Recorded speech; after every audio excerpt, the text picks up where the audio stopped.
Pagkatapos nga po na makuha ng Oklahoma City Thunder ang kanilang first championship, nakafocus na nga ang team sa pagpapanatili ng mga key player sa mga susunod na taon sa pagbibigay sa kanila ng mga malalaking kontrata.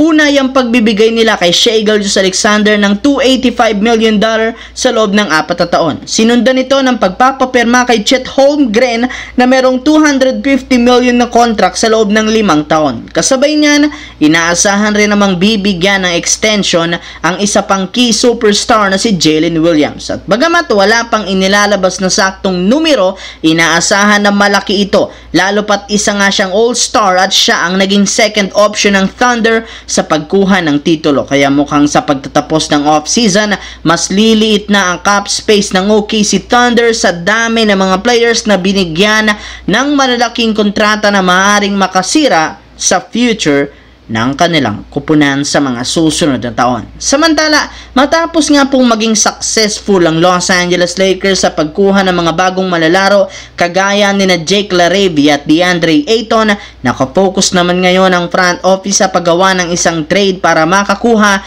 ng bagong wing defender. Since nawala nga sa kanila si Dorian Finney-Smith, wala silang ibang choice kundi maghanap ng papalit sa kanya at naniniwala nga sila na si Thibault ang pinakasaktong player na kayang tumapat kay DFS.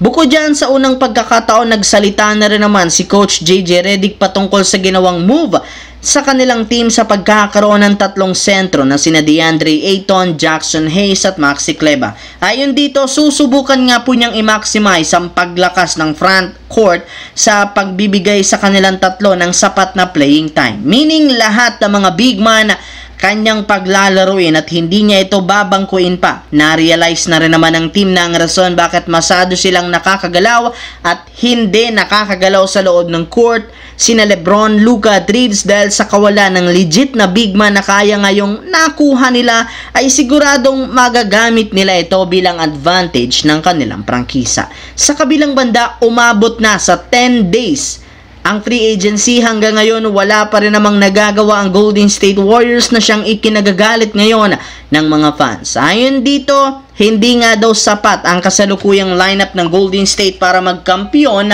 next season. Pero hindi rin naman dapat mag-alala ang mga fans kung wala pang nagagawa ang team.